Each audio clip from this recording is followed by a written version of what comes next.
అంబేద్కర్ ఒక కులానికి చెందినవాడు కాదు. అంబేద్కర్ ఈ భారతదేశంలో ఒక్కరికే మేలు చేసిన వాడు కాదు, అన్ని కులాలకి మేలు చేశాడు. రిజర్వేషన్ అనే మాట వచ్చిందంటే, రిజర్వేషన్ ఎవరైనా ఉపయోగించుకుంటున్నారంటే వాళ్ళందరికీ అంబేద్కర్ సాయం చేశాడనేది అర్థం చేసుకోండి.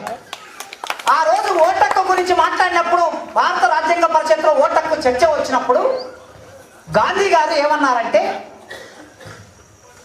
భారతదేశంలో నిరక్షరాస్యులు చాలా మంది ఉన్నారు, చదువు రానులు చాలా మంది ఉన్నారు, వాళ్ళకి ఓటక్కు ఇస్తే దేశం నాశనం అయిపోతుంది, అందుకోసం చదువుకున్న వాళ్ళకి, డిగ్రీ చదివిన వాళ్ళకి మాత్రమే ఓటక్కు ఇవ్వాలని గాంధీ మాట్లాడితే, అప్పుడు అంబేద్కర్ లేచి మెక్డొనాల్డ్ దానికి ఆ సభకి అధ్యక్షత వహించిన మన భీముళ్ళారా, అంబేద్కర్ లేచి, అయ్యా మెక్డొనాల్డ్ గారు విన్నారా గాంధీ గారి మాట, భారతదేశంలో డిగ్రీ చదువుకున్న వాళ్ళకే ఓటక్కు ఇయ్యాలని అంటున్నాడయ్యా, మా